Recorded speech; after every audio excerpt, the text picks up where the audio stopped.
ദൗത്യസംഘത്തിന് നേരെ തിരിഞ്ഞ് ബേലൂർ മഖ്നയ്ക്കൊപ്പമുള്ള മോഴയാന ബാവലി വനമേഖലയിൽ ദൗത്യസംഘത്തിന് നേരെ ആന പാഞ്ഞെടുത്തു.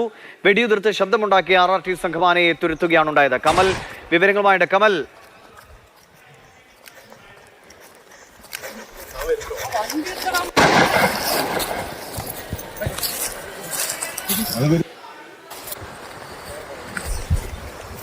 കഴിഞ്ഞ ദിവസങ്ങളിലാണ് ഈ ബേലൂർ മഖ്നയ്ക്കൊപ്പം മറ്റൊരു മോഴയാനയെ കൂടി വനവകുപ്പ് ദൃശ്യങ്ങളിൽ ലഭിച്ചത്. ഇപ്പോൾ ആ ആന അക്രമകാരിയായി വനവകുപ്പ് ഉദ്യോഗസ്ഥർക്കെതിരെ പാഞ്ഞെടുത്തുവെന്നാണ്. വെടിയുതിർത്ത് അതിനെ തുരത്തുകയാണ് ഉണ്ടായത്. കമൽ, ഇതിപ്പോൾ രണ്ടാനകളും അക്രമ സ്വഭാവമുള്ളവരാണെന്നാണോ? ഇത് എവിടെ വെച്ചായിരുന്നു ഈ സംഭവം? ദിവിഷ്, ബാവലി വനമേഖലയിൽ വെച്ചാണ് ഇന്ന് ദൗത്യസംഘത്തിന് നേരെ ഈ രണ്ടാമത്തെ മോഴയാന പാഞ്ഞെടുത്തത്. ഇന്നലെ തന്നെ നമ്മൾ കണ്ടതാണ് ആകാശ ദൃശ്യങ്ങളിലൊക്കെ ഈ ബേലൂർ മഖ്നയ്ക്കൊപ്പം മറ്റൊരു മോഴയാന കൂടി കാട്ടിലൂടെ സഞ്ചരിക്കുന്ന ദൃശ്യങ്ങൾ നമ്മളെല്ലാം കണ്ടതാണ്. ആ മോഴയാനയാണ് ഇന്ന് ദൗത്യസംഘത്തിന് നേരെ പാഞ്ഞെടുത്തത്. അതായത് ബേലൂർ മഖ്നയ്ക്ക് കൂടെയുള്ള ആന കവചമൊരുക്കുന്നു എന്ന രീതിയിലാണ് ഇന്ന് കാട്ടിലുണ്ടായ സംഭവങ്ങൾ. എന്തായാലും ദൗത്യസംഘം ആകാശത്തേക്ക് വെടിവെച്ച് ആനയെ ഓടിക്കുകയായിരുന്നു. എന്നിട്ടും 2 തവണ പാഞ്ഞെടുക്കുന്നത് നമുക്ക് ആ ദൃശ്യങ്ങളിൽ തന്നെ കാണാം. എന്തായാലും ദൗത്യം ഇന്നും മുന്നോട്ട് പോവുകയാണ്. ഇന്നും ബേലൂർ മഖ്നയെ മയക്കുവെടി വെക്കാനുള്ള ഒരു സാഹചര്യം ഉണ്ടായിട്ടില്ല. തെരച്ചിലിനിടെയാണ് ബാവലി വനമേഖലയിൽ വെച്ച് ഇത്തരത്തിൽ ഒപ്പമുള്ള മോഴയാന ദൗത്യസംഘത്തിന് നേരെ പാഞ്ഞെടുത്തത്.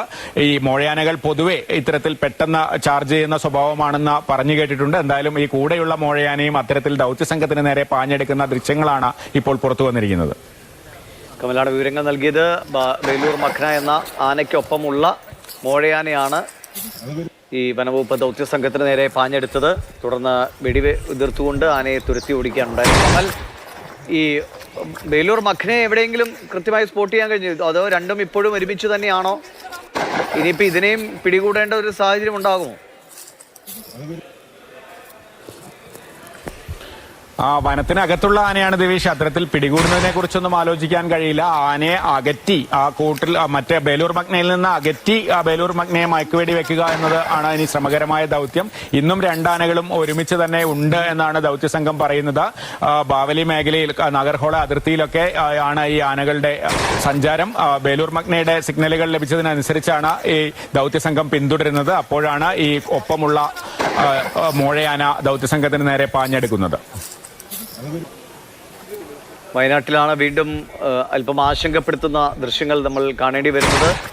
ബേലൂർ മഖ്ന എന്ന അജീഷ് എന്ന ആളെ കൊലപ്പെടുത്തിയ ആന ഇപ്പോൾ 5 ദിവസം പിന്നിടുകയാണ് ഈ ദൗത്യം, ഈ ആനയെ പിടികൂടാനുള്ള. പക്ഷേ അത് ഇതുവരെ വിജയത്തിലേക്ക് എത്തിയിട്ടില്ല. കഴിഞ്ഞ ദിവസമാണ് ഈ ആനയ്ക്കൊപ്പം മറ്റൊരു മോഴയാന കൂടി ഉണ്ട് എന്ന് വനവകുപ്പിൻ്റെ ദൃശ്യങ്ങളിൽ നിന്ന് വ്യക്തമായത്.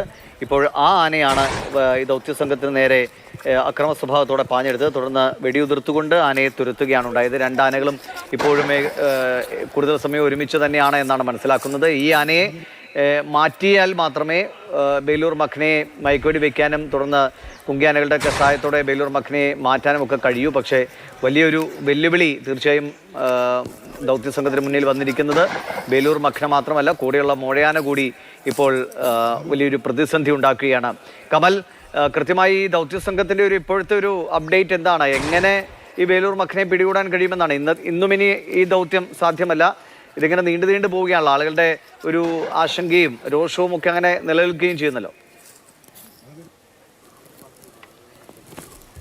എന്തായാലും ദൗത്യസംഘം അവരുടെ ശ്രമം തുടരുക തന്നെയാണ്. ഇന്ന് രാവിലെ 6:30ക്കാണ് ദൗത്യം തുടങ്ങിയത്. ഇപ്പോഴും ആ സംഘം തിരികെ എത്തിയിട്ടില്ല, വനമേഖലയിൽ തന്നെയാണുള്ളത്.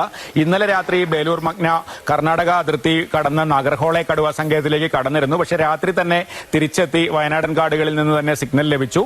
ഇന്ന് രാവിലെയും ഈ ബാവലി വനമേഖലയിൽ ഉണ്ട് എന്ന സിഗ്നൽ ലഭിച്ചതിനെ തുടർന്നാണ് ദൗത്യസംഘം കാട്ടിലേക്ക് പോയത്. ബാവലി സെക്ഷനിലും അതുപോലെ തോൽപ്പെട്ടി മേഖലയിലെ പുഞ്ചവയൽ ഭാഗത്തേക്കുമൊക്കെ ഈ ആന സഞ്ചരിക്കുന്നു എന്നാണ് പറയുന്നത്. ഈ അതിർത്തിയിൽ ഒരു പുഴ ഒഴുകുന്നുണ്ട്. തിരുനെല്ലിയിൽ നിന്ന് വരുന്ന കാളന്തി പുഴ ഈ ബാവലി വനമേഖലയുടെ അകത്തുകൂടി ഒഴുകുന്നുണ്ട്. ആ പുഴയോരത്തൊക്കെയാണ് ഇന്ന് ആനയുടെ സാന്നിധ്യം ഉണ്ടായിരുന്നത് എന്ന് പറയുന്നു. എന്തായാലും മയക്കുവെടി വെക്കാനുള്ള ദൗത്യം ഇന്നും ഇതുവരെ വിജയിച്ചിട്ടില്ല. ഇനി അതിന് ശ്രമം നടന്നോ, എന്തൊക്കെ സംഭവിച്ചു എന്നൊക്കെ അറിയണമെങ്കിൽ ദൗത്യസംഘം പുറത്ത് എത്തേണ്ടി വരും. എന്തായാലും ഇന്നത്തെ ദൃശ്യങ്ങളാണ് ഇപ്പോൾ വനംവകുപ്പ് പങ്കുവച്ചിരിക്കുന്നത്. കമലാണ് വിവരങ്ങൾ നൽകിക്കൊണ്ടിരിക്കുന്നത്. വയനാട്ടിൽ നിന്ന് ബാബലിയിൽ നിന്നാണ് വീണ്ടും ആശങ്ക നിറയ്ക്കുന്ന ദൃശ്യങ്ങൾ വരുന്നത്. ബേലൂർ മഖ്ന എന്ന മോഴയാന അതാണിപ്പോൾ വയനാട്ടുകാരുടെ മുഴുവൻ ഉറക്കം കെടുത്തുന്നത്. അതിനെ പിടികൂടാനുള്ള ദൗത്യം 5 ദിവസവും പിന്നിടുകയാണ്. പക്ഷേ ഇതുവരെ അത് വിജയത്തിലേക്ക് എത്തിയില്ല. അതിന് ഏറ്റവും വലിയ പ്രതിസന്ധിയായി ഇപ്പോൾ നിൽക്കുന്നത് ഈ ആനയ്ക്കൊപ്പം കഴിഞ്ഞ ദിവസങ്ങളിൽ മുതൽ കണ്ടുവരുന്ന മറ്റൊരു മോഴയാന കൂടിയാണ്. ആ ആനയാണ് ഇപ്പോൾ ദൗത്യ സംഘത്തിന് നേരെ പാഞ്ഞെടുത്തത്.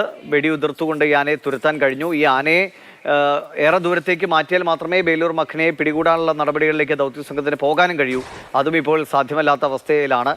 ഒരുപക്ഷെ വനവകുപ്പ് ഉദ്യോഗസ്ഥർ ആനയെ പിടികൂടുക എന്ന ദൗത്യങ്ങളിൽ ഏറ്റവും ശ്രമകരമായതും വെല്ലുവിളി നിറഞ്ഞതുമായ ഒരു ദൗത്യത്തിലാണ് ഇപ്പോൾ ഉള്ളത്. ദിവസങ്ങൾ പിന്നിടുമ്പോൾ ആളുകളുടെ പ്രതിഷേധമൊക്കെ ശക്തമാകുമ്പോഴും അതിൻ്റെ ഒരു അപകടകരമായ അവസ്ഥയുണ്ട് എന്നതാണ്. ദൗത്യസംഘം പരമാവധി സാധ്യമായ രീതിയിലൊക്കെ മുന്നോട്ട് പോകുന്നുണ്ടെങ്കിലും കൃത്യമായ ഇടത്ത് ഈ ആനയെ കിട്ടാത്തത്, ഒപ്പം മറ്റേ മോഴയാനയുടെ സാന്നിധ്യം, ഇതൊക്കെ ഈ ദൗത്യത്തെ അടുത്ത ഘട്ടത്തിലേക്ക് കൊണ്ടുപോകാൻ വിലങ്ങുതടിയായി നിൽക്കുകയാണ്. അതിനാൽ വലിയ പ്രയാസത്തിലും പ്രതിസന്ധിയിലുമാണ് ദൗത്യസംഘവും എന്നത് യാഥാർത്ഥ്യമാണ്. പക്ഷെ അവർ ശ്രമങ്ങൾ തുടരുകയും ചെയ്യുന്നുണ്ട്. മറുവശത്ത് നാട്ടുകാരുടെ ആശങ്കയും രോഷവും ഒക്കെ സ്വാഭാവികമാണ്. അവരുടെ കൂട്ടത്തിൽ ഒരാളുടെ ജീവൻ നഷ്ടപ്പെടുകയും ചെയ്തതോടുകൂടി ആ ആശങ്കയും രോഷവും ഒക്കെ അണപൊട്ടുന്നത് നമ്മൾ കണ്ടതുമാണ്. എത്രയും വേഗം സുരക്ഷിതമായ ഒരു സാഹചര്യം ഉണ്ടാകാൻ കഴിയട്ടെ എന്ന പ്രതീക്ഷ തന്നെയാണ് എല്ലാവർക്കുമുള്ളത്. അതിനുള്ള ശ്രമങ്ങളുമാണ് തുടരുന്നത്. കമൽ, ഇപ്പോൾ കൃത്യമായി ഈ രണ്ടാനകളും എപ്പോഴും ഒരുമിച്ച് എന്ന് തന്നെയാണോ, അതോ നിശ്ചിത അകലത്തേക്കൊക്കെ മാറിപ്പോകുന്നുണ്ടോ? ഇവ എങ്ങനെ തുരത്തും എന്നാണ് വനംവകുപ്പ് ആലോചിക്കുന്നത് ഈ മറ്റേ മോഴയാനയെ? ദിവീഷ്, ഇന്നലത്തെ ദൃശ്യങ്ങളിൽ നമ്മൾ കണ്ടതാണ് ഈ കുറ്റിക്കാട് നിറഞ്ഞ പ്രദേശത്തെ ഈ രണ്ടാനകളും ഒരുമിച്ച് സഞ്ചരിക്കുന്ന ദൃശ്യങ്ങൾ ഇന്നലെ ഡ്രോൺ വിഷ്വൽ വനംവകുപ്പ് പങ്കുവച്ചിരുന്നു. അതിൽ മുകളിൽ നിന്നുള്ള ദൃശ്യങ്ങളിൽ കൃത്യമായി കാണാം ഈ വലിയ ഉയർന്ന കുറ്റിക്കാടുകൾക്കിടയിലൂടെ ഈ രണ്ടാനകളും സഞ്ചരിക്കുന്നത്. മിക്കവാറും രണ്ടാനകളും ഒരുമിച്ച് ഉണ്ട് എന്ന് തന്നെയാണ് വനംവകുപ്പ് പറയുന്നത്. ഏതെങ്കിലും രീതിയിൽ ഈ ബേലൂർ മഖ്നയെ ഒറ്റയ്ക്ക് കിട്ടി അല്ലെങ്കിൽ മറ്റേ ആനയെ മാറ്റി കഴിഞ്ഞാലാണ് മയക്കുവെടി വെക്കാൻ കഴിയുക. അതോടൊപ്പം ഈ കുറ്റിക്കാടിൽ നിന്ന് പുറത്തു വരികയും വേണം. അതുമല്ല, ഈ രണ്ടാനകളും വളരെ വേഗതയിലാണ് സഞ്ചരിക്കുന്നത് എന്നും ഇന്നലെ നമുക്ക് ലഭിച്ച ദൃശ്യങ്ങളിൽ നിന്ന് വ്യക്തമായിരുന്നു. സാധാരണഗതിയിൽ ആന കാട്ടിലൂടെ നീങ്ങുന്നത് പോലെയല്ല, വളരെ വേഗതയിൽ ഈ രണ്ടാനകളും സഞ്ചരിക്കുന്ന ദൃശ്യങ്ങളാണ് ഇന്നലെ ഡ്രോണിൽ നിന്ന് ലഭിച്ചത്.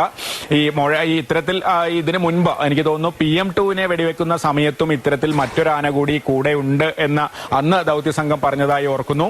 അത്തരത്തിൽ പലപ്പോഴും ദൗത്യസംഘത്തിന് അത് വെല്ലുവിളിയാകാറുണ്ട് മറ്റ് ആനകൾ കൂടെ ഉണ്ടാകുന്നത്. എന്താണെങ്കിലും ഈ ശ്രമം തുടരുക തന്നെയാണ്. കഴിഞ്ഞ ദിവസം ഈ കർണാടകയിൽ നിന്ന് ലഭിച്ച വിവരമനുസരിച്ച് ആസനിൽ നിന്ന് ഈ ആനയെ ബേലൂർ മഖ്നയെ പിടികൂടിയത് 10 ദിവസത്തെ ശ്രമത്തിനൊടുവിലാണ് എന്ന് കർണാടക വനംവകുപ്പിലെ ചിലർ വിവരം പങ്കുവച്ചിരുന്നു. അങ്ങനെയാണെങ്കിൽ അന്നും അതൊരു ശ്രമകരമായ ദൗത്യമായിരുന്നു. ഇന്നെന്തായാലും കേരള വനംവകുപ്പിലെ ഉദ്യോഗസ്ഥർ ബന്ദിപ്പൂരിലെത്തി ചർച്ചയൊക്കെ നടത്തുന്നുണ്ട്. കർണാടക വനംവകുപ്പ് ഏതെങ്കിലും രീതിയിൽ സഹായം വാഗ്ദാനം ചെയ്യുമോ എന്നറിയില്ല. ഈ ആനയെ തുരത്താനാണെങ്കിൽ കുങ്കിയാനകളെ ഇങ്ങോട്ട് അയക്കാമെന്നൊക്കെ കഴിഞ്ഞ ദിവസം കർണാടക വനംവകുപ്പ് അധികൃതർ അറിയിച്ചിരുന്നു. പക്ഷേ മയക്കുവെടി വെക്കുന്നതിനോട് കർണാടക വനംവകുപ്പിന് യോജിപ്പില്ല എന്നാണ് നമ്മൾ മനസ്സിലാക്കുന്നത്. മാത്രമല്ല, അവരുടെ നാഗർഹോളെ പാർക്കിൽ എത്തിക്കഴിഞ്ഞാൽ മയക്കുവെടി വെക്കാൻ അനുവദിക്കില്ല എന്ന് അത് ഔദ്യോഗികമായി തന്നെ കർണാടക വനംവകുപ്പ് വ്യക്തമാക്കിയിരുന്നു. എന്തായാലും ആ ചർച്ചയും ഇന്ന് നടക്കുന്നുണ്ട്. ഏതെങ്കിലും രീതിയിൽ കർണാടക വനംവകുപ്പിന്റെ സഹകരണം ലഭ്യമാക്കാനുള്ള ചർച്ചകളും ഇന്ന് നടക്കുന്നുണ്ട്. ശരി കമൽ, എന്തായാലും വലിയ പ്രതിസന്ധിയും വെല്ലുവിളിയും തന്നെയാണ് ദൗത്യസംഘത്തിന് മുന്നിലുള്ളത്. അതാണ് ആശങ്ക വർദ്ധിപ്പിച്ച മോഴയാനയുടെ ഒരു അക്രമ സ്വഭാവവും കണ്ടത്. എത്രയും വേഗം നേരത്തെ പറഞ്ഞ പോലെ, കമൽ തന്നെ സൂചിപ്പിച്ച പോലെ, കർണാടക വനംവകുപ്പും വ്യക്തമാക്കുന്ന 10 ദിവസത്തെ ശ്രമത്തിനൊടുവിലാണ് അന്ന് ബേലൂർ മഖ്നയെ പിടികൂടിയതെന്നാണ്. അപ്പോൾ സമാനമായ രീതിയിൽ ഒരുപാട് സമയം ഇനി നമ്മൾ പ്രതീക്ഷിക്കണം.